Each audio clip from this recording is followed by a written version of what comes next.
Capítulo 2. Las herramientas de trabajo. Jamás hombre alguno dijo palabras más verdaderas que Goethe cuando en las últimas líneas del Fausto se hizo eco de uno de los más antiguos instintos de la humanidad: todas las cosas transitorias no se nos han enviado sino como símbolos. El hombre ha adivinado desde el principio el oculto significado de lo que percibían sus sentidos como meros hechos. El universo le pareció una inmensa parábola, un místico y profético pergamino, cuyo misterioso léxico debía descifrar. El hombre y el mundo son dualidades que ocultan la verdad bajo la humilde capa de las cosas cercanas y sensibles. No hay cosa por etérea y alada que sea que el hombre no haya tratado de comprender. Reconozcamos que el hombre es un poeta innato, cuya alma es una cámara de imaginería, cuyo mundo es una galería de arte. Al hombre le atraen, aun contra su voluntad, las flores y los frutos. En realidad, siempre ha sido él un ciudadano de dos mundos que emplea el panorama de lo visible para hacer vividas las realidades del mundo invisible. ¿Por qué, pues, nos ha de maravillar que crezcan árboles en su fantasía, que florezcan rosas en su fe, que presienta su triunfo sobre la muerte al contemplar la victoria de la primavera sobre el invierno, y que se le despierten en el alma pensamientos que vagan por la eternidad al observar el caminar sereno y uniforme de los astros? El símbolo fue su primer lenguaje y será, indudablemente, el último, porque por medio de él puede decir lo que de ningún otro modo podría expresar. Tal es en realidad la fósil poesía de los lejanos siglos, que hemos tratado de expresar valiéndonos de antiguas y desusadas metáforas. Y no podemos por ahora emprender el estudio detallado de ese pintoresco y abigarrado laberinto del primitivo simbolismo de la raza. Tan lujuriosa es la naturaleza de ese lenguaje antiguo, que fácilmente nos extraviaríamos, a no ser que diéramos con el camino verdadero. Los libros más notables sobre simbolismo son, The Lost Language of Symbolism, de Bali, y los Signs and Symbols of Primordial Man, de Churchward. El primero aspira a ser en este campo, lo que es en la antropología religiosa el libro de Fraser, Golden Bough, y tiene como aforismo fundamental: la belleza es la verdad, belleza. La tesis del segundo es que la masonería se funda en la escatología egipcia, pero, desgraciadamente, este libro es excesivamente polémico. Los dos libros participan de la poesía y de lo confuso del asunto, pero no por eso dejan de ser valiosos, pues han logrado realizar la difícil unión de la erudición con la poesía. Cuando la erudición no logra descubrir el cubil de los hechos, no teme emplear la varita adivinatoria, con lo que resulta que, a veces, se pasa de la crónica prosaica al mundo de la alada literatura. Mientras se lea esta obra debe tenerse siempre presente que la naturaleza humana es universal, como decía Sócrates, cosa que no por ser patente y sencilla deja de ser menos maravillosa. Sócrates descubrió, valiéndose de su método interrogativo, que cuando los hombres piensan intensamente en un problema llegan a deducir un sistema común de verdad, de lo cual dedujo el parentesco de la humanidad y la unidad del alma. Esta idea se corrobora cuando comparamos los primeros tanteos de la mente humana con los sistemas filosóficos de los sabios, cuyas conclusiones finales sobre el significado de la vida y del mundo, son armónicas, sino idénticas. Esta es la clave de semejanza entre las creencias y filosofías de pueblos lejanos. Por idéntica razón, empezamos a comprender por qué motivo todos los pueblos se han valido de los mismos signos, símbolos y emblemas para expresar sus primeros pensamientos y aspiraciones. Con lo cual no queremos decir que unos pueblos los aprendieran de otros o que existiera una orden universal y mística encargada de transmitirlos, sino que estos emblemas revelan la unidad de la mente humana que, en pueblos lejanos y de cultura semejante, llega a idénticas conclusiones y se sirve de los mismos símbolos para representar sus pensamientos. Podríamos citar numerosos ejemplos en demostración de nuestra tesis de la unidad de los símbolos y de las ideas, confirmando la opinión del gran griego cuando decía que, a pesar de sus diferencias, todos los buscadores de la verdad siguen un camino idéntico, como camaradas en una búsqueda común, pero creemos que será suficiente citar unas cuantas. Un ejemplo tan antiguo como elocuente es la idea de la Trinidad y del triángulo, su emblema. La idea que tiene de Dios el pensamiento humano depende de su poder o del aspecto de vida que utiliza el hombre como lente con que contemplar el misterio de las cosas. Si concebimos a Dios como la voluntad del mundo, llegaremos a la conclusión de que existe un solo Dios, base del monoteísmo de Moisés. Pero si lo contemplamos a través del instinto y del caleidoscopio de los sentidos, creeremos que Dios es múltiple, y crearemos el politeísmo con sus innumerables dioses. Para la razón, Dios es un dualismo de espíritu y materia, como sostienen el zoroastrismo y otros cultos. Pero, cuando la vida social humana es el prisma de la fe, Dios es una trinidad de Padre, Madre e Hijo. La idea de la Trinidad y de su emblema triangular, casi tan antigua como el pensamiento humano, se encuentra por doquiera. Shiva, Vishnu y Brahma de la India, corresponden a Osiris, Isis y Horus de Egipto. Sin duda alguna, la pirámide, en cada uno de cuyos vértices se ponía la imagen de un dios, es un símbolo de la Trinidad. Ningún misionero propagó esta doctrina nacida de la experiencia universal y natural del hombre, y esto se explica por el hecho de la unidad del alma humana y de su visión de Dios por medio de la familia. Otros símbolos nos retrotraen a una antigüedad tan remota que nos parece recorrer la sombría era prehistórica. El más misterioso y quizás el más antiguo de los símbolos es la esvástica. Esta cruz, el emblema más ampliamente esparcido de la tierra, talismán y símbolo a la vez, lo mismo se encuentra entre los ladrillos caldeos, que en las ruinas de Troya o de Egipto. Su dibujo, que se representa en los vasos de la antigua Chipre, en los restos de los hititas, en la alfarería de los etruscos, en los templos indios, en los altares romanos, en los monumentos rúnicos de la Gran Bretaña, del Tíbet, la China, Corea, México y Perú y en las necrópolis prehistóricas de Norteamérica, ha sido interpretado de diversas maneras, pero la más corriente es la de la palabra sánscrita que tiene en sus raíces, ser y bien, un indicio de la bondad de la vida. La esvástica es un signo que nos sugiere la idea de que un sendero de luz recorre el laberinto desconcertante de la vida. Está bien es el nombre del sendero y solo aquellos que son conducidos por Dios pueden encontrar la clave de la vida eterna. The World in the Pattern, MRSGF Bats. Otros opinan que la esvástica representaba la estrella polar, cuya estabilidad en el firmamento junto con la procesión de la Osa Mayor alrededor del polo, tanto impresionaron al mundo antiguo. Los hombres de la antigüedad observaron que el sol seguía cada día un camino diferente, excepto en los solsticios en que parecía estabilizarse su curso, para ir a volver luego hacia atrás, más tarde. También vieron que no solo cambiaba la órbita de la luna, sino también su forma, tamaño y hora de aparición en el horizonte. Únicamente la estrella polar se mantenía en el mismo sitio, por lo que no es sorprendente que la consideraran como el escabel del Altísimo, de Swastika, Thomas Carry. Veas el ensayo del mismo autor en el que demuestra que la esvástica es el símbolo del supremo arquitecto del universo para los masones actuales. The Life of Research, No 2429, Transacciones, 1911 a 12. Fuera cual fuese su significado, la esvástica nos muestra los esfuerzos hechos por el hombre primitivo para leer y descifrar la maraña de las cosas, intuyendo que existe el amor y la ciencia en el corazón de la vida. La cruz, símbolo santificado por el supremo heroísmo del amor, parece ser una evolución de la esvástica y está íntimamente relacionada con ella. Cuando el hombre surgió de las tinieblas del primo Evo con la mirada clavada en el cielo, llevaba una cruz en la mano. Nadie podrá saber cómo se hizo con ella, ni por qué motivo la aferraba en sus manos, ni menos aún lo que significaba para él. Signs and Symbols, Churchward, capítulo 17. La cruz, que es una paradoja, pues sus brazos apuntan hacia los 4 puntos cardinales, se encuentra en casi todos los lugares del globo, grabada en las monedas, en los altares, en las tumbas y sirve de planta de los templos del Perú y de México, de las pagodas de la India y de las iglesias cristianas. Desde los remotos tiempos del hombre de las cavernas, la cruz parece haber sido símbolo de la vida, si bien es difícil saber por qué razón. Con frecuencia era el emblema de la vida eterna, especialmente cuando se inscribía en un círculo sin principio ni fin. El círculo representaba la eternidad, de ahí que la cruz ansata fuera el cetro del inmortal Señor de la muerte. El círculo, símbolo menos misterioso que los anteriores, era la imagen del disco solar y representaba la eternidad.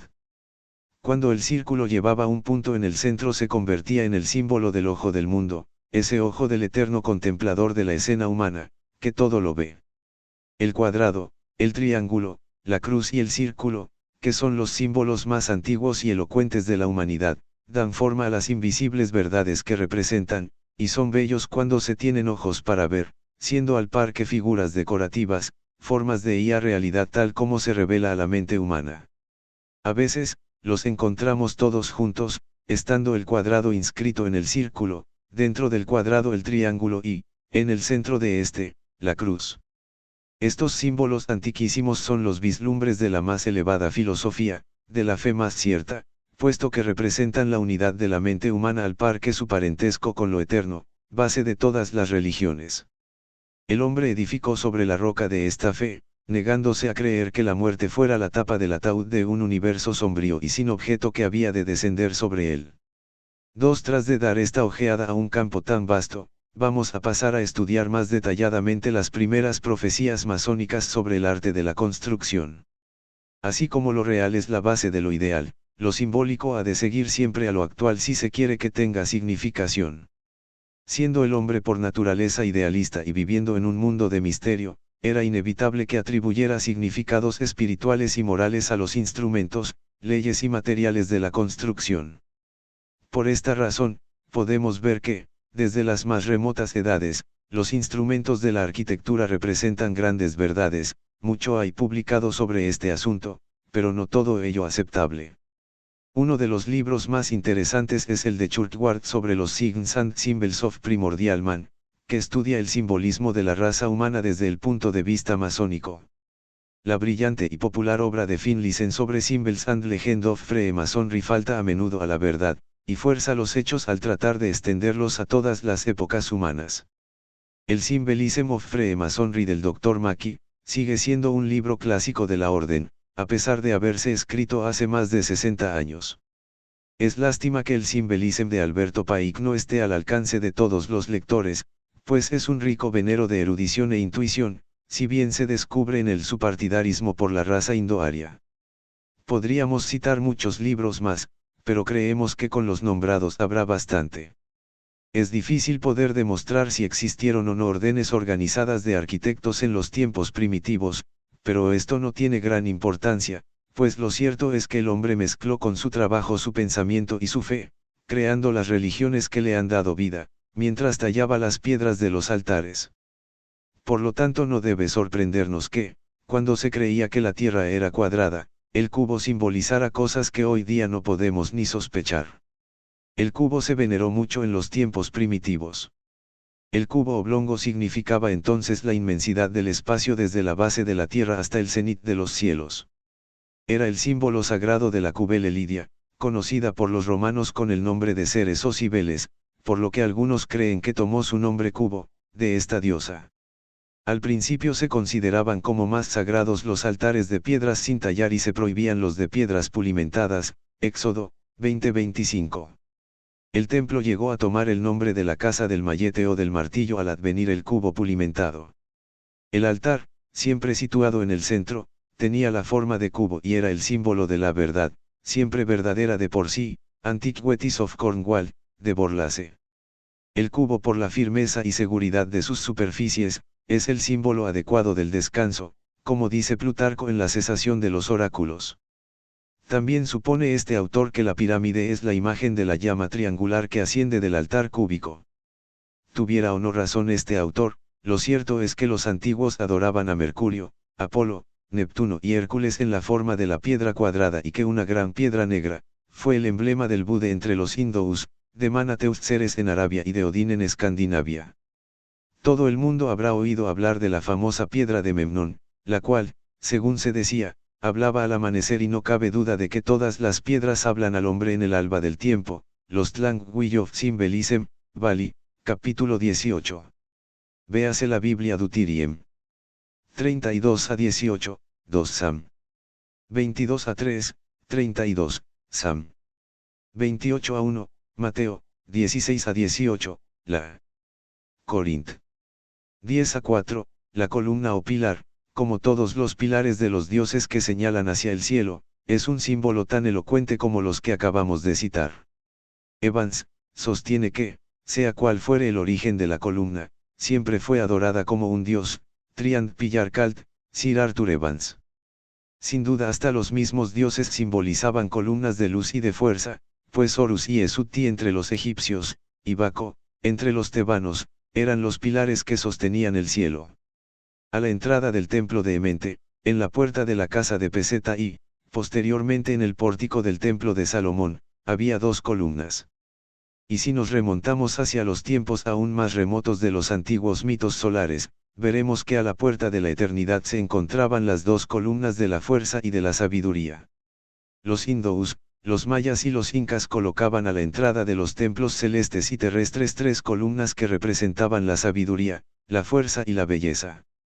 Cuando los hombres ponían únicamente una sola columna se convertía ésta en colaborador de quien los antiguos sabios chinos llamaban el primer arquitecto. Las columnas se erigían también para señalar los lugares de visión y de liberación divina, como por ejemplo, los pilares levantados por Jacob en Betel, por Josué en Gilgal y por Samuel en Mizpe y Sen. La columna, que simbolizó siempre la estabilidad, representaba para los egipcios la eterna residencia. Ya dijo el profeta que de Jehová son las columnas de la tierra y él asentó el mundo sobre ellas, L. Samuel, 2-8, Salmos, 75-8, Job, 26-7. Las herramientas de trabajo de los albañiles simbolizaban, siglos antes de Cristo, las mismas verdades que actualmente. En el libro de la historia, que es el más antiguo de la China y data del siglo XX a.C., se encuentra la siguiente instrucción: aplica del compás, oficiales del gobierno. En los libros anteriores a la era cristiana se encuentran numerosas alusiones.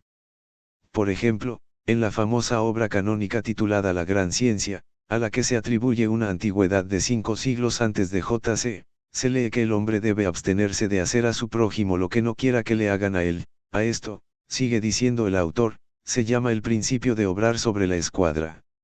Lo mismo enseñaron Confucio y su discípulo Mencio. En las obras de Mencio se dice que los hombres deben aplicar a sus vidas la escuadra, los compases morales, además, el nivel y la plomada, si quieren seguir los rectos y fáciles caminos de la sabiduría y conservarse dentro de los links del honor y de la virtud. Free Masonry in China, de Giles, véase también la obra de Gould, His Masonry, volumen L, capítulo L. En el 6º libro de su filosofía dice lo siguiente: el maestro masón debe servirse del compás y de la escuadra, cuando enseñe a los aprendices. Vosotros, los que buscáis el camino de la sabiduría, utilizad también los compases y la escuadra. Chinese Classics, de Legu, L 219-45. En los anales más antiguos de la China se encuentran numerosas referencias a un sistema de fe expresado alegóricamente por medio de los símbolos de la arquitectura. Parece ser que los símbolos de esta fe se transmitieron oralmente, siendo únicamente los jefes los que pretendían conocerlos todos. No deja de ser sorprendente que los dignatarios de un templo simbólico existente en el desierto se distinguieran por medio de joyas simbólicas y que llevaran cuando celebraban sus ritos mandiles de cuero. Ars Quatuor Coronatorum, de Chalower Alaster, volumen 2, 121-24. Ni qué decir tiene que las transacciones de esta logia de investigaciones son el más rico tesoro de la doctrina masónica mundial. Por los documentos históricos existentes no es posible saber si los constructores se servían de sus herramientas como de símbolos o si fueron los pensadores quienes primero los utilizaron para enseñar verdades morales. Sea como fuese, lo cierto es que los instrumentos de los constructores enseñaban sabiduría, bondad y verdad. En la Biblia se habla numerosas veces del empleo espiritual de los útiles masónicos, Mateo, 16-18, Efesios, 2, 20-22, y Corintios, 2, 9-17. La mujer es la casa y muro del hombre, sin cuya influencia decidida y redentora acabaría él por disiparse y perderse. Cantar de los Cantares, 7 y O. Lo mismo opinan los místicos: el camino perfecto porque toda casa es edificada de alguno, mas el que edificó todas las cosas es Dios, la cual casa somos nosotros. Hebreos, 3-4. Por lo tanto el Señor Jehová dice así: he aquí que yo fundo en Sión una piedra, piedra de fortaleza, de esquina, de precio, de cimiento estable. Isaías, 28-16. La piedra que desecharán los edificadores, ha venido a ser cabeza del ángulo. Salmos 118-22. Mateo, 21-42. Vosotros, también, como piedras vivas, sed edificados una casa espiritual. L. Pedro, 2-5. Cuando él formaba los cielos allí estaba yo, cuando señalaba por compás la sobrefaz del abismo, cuando establecía los cimientos de la tierra, entonces estaba yo junto a él como primer trabajador. Proverbios 8 a 27 al 20, versión revisada. He aquí que el Señor estaba sobre un muro edificado a plomo y tenía en su mano un plomo de albañil. Jehová entonces me dijo, ¿qué ves, Amos? Y yo le contesté, un plomo de albañil. Y el Señor dijo, he aquí que yo pongo plomada de albañil en medio de mi pueblo de Israel, no le pasaré más. Amos 7 a 7 y 8. Ofreceréis la santa oblación en cuadro, con la posesión de la ciudad. Ezequiel 48 a 20. Y la ciudad está situada y puesta en cuadro, y su largura es tanta como su anchura. Apocalipsis 21 a 16. Al que venciere, yo le haré columna en el templo de mi Dios, y escribiré sobre él mi propio nombre. Apocalipsis 3 a 12. Pues ya sabemos que cuando la morada terrestre de este tabernáculo se disuelve, tenemos de Dios un edificio, una casa no hecha de manos, eterna en los cielos. 2 Corintios 5 a 1. Y si exigiéramos más pruebas aún, las podríamos encontrar en las imperecederas piedras de Egipto. Egyptian Obelisks, H. Goringe. El obelisco del Central Park, cuyo traslado corrió a cargo de Vanderbilt, fue examinado por la Gran Logia de Nueva York, que declaró que sus emblemas eran puramente masónicos. Este libro da detalles de la medida, inscripciones, etc., de varios obeliscos. El célebre obelisco conocido con el nombre de Aguja de Cleopatra, que se encuentra actualmente en el Central Park de Nueva York, y que fue regalado en 1878 a nuestra nación por Ismael, el famoso Khedive de Egipto, es un mudo y elocuente testimonio de la antigüedad de los sencillos símbolos masónicos. Esta aguja no fue en sus orígenes sino uno de los obeliscos que formaban el enorme bosque de piedra que circunda el templo del dios Sol en Heliópolis, templo que fue durante tanto tiempo la sede de la religión y de la cultura egipcia y que data nada menos que de la 15ª centuria antes de Cristo. El célebre arquitecto romano Panches lo trasladó a Alejandría allá por el año 22 antes de nuestra era. Cuando fue demolido en 1879 con objeto de trasladarlo a Norteamérica, se encontraron en sus cimientos todos los emblemas de los constructores.